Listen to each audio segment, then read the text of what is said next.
Now, in all three accounts, the disciples were busy grown-ups, and they rebuked those who brought the children. As you can see, the rabbi is a very busy man. In the Mark account, it says that Jesus was greatly displeased with this. All right, we should take note when you're reading through the Gospels and it says Jesus was greatly displeased with something, what do you think of? You think of the cleansing of the temple or rebuking a Pharisee. Well, it has to do with the disciples and the little kids.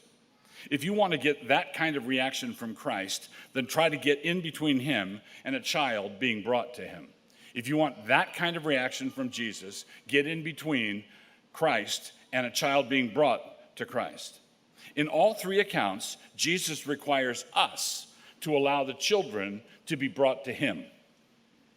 Now, the reason he gives for this standard is that of such is the kingdom of God. That's in verse 14. In other words, Jesus doesn't just say something like, hey, come on, guys, I like kids. He says, of such is the kingdom of God. He gives a doctrinal, theological rationale for this. He does not say anything like, well, after all, children are a theology-free zone.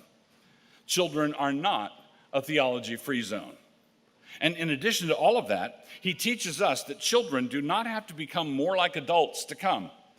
It's the other way around. Rather, adults need to become more like children in order to enter the kingdom. That's in verse 15. Children don't have to become more like adults to come to Christ. Adults have to become more like children to come to Christ. Like the disciples in the story, we often get this backwards. Now, why is this relevant? Some quick background on our practice here.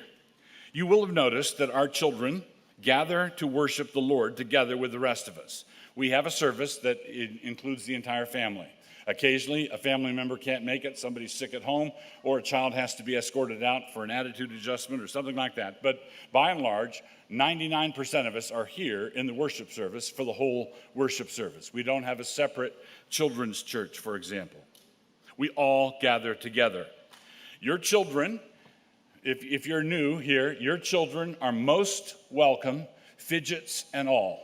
Your children are welcome and their fidgets are welcome. All right, your children are welcome. All of you are welcome. On those occasions, when you need to deal with what might be called moral disorder that is broken out in your row, then you can feel free to escort your child outside. But that's the sort of thing that we take in stride. And pretty much everyone here has been in your shoes. So this is not something where everybody's saying sharp intake of breath, looks squinty-eyed at the person who had a misbehaving child.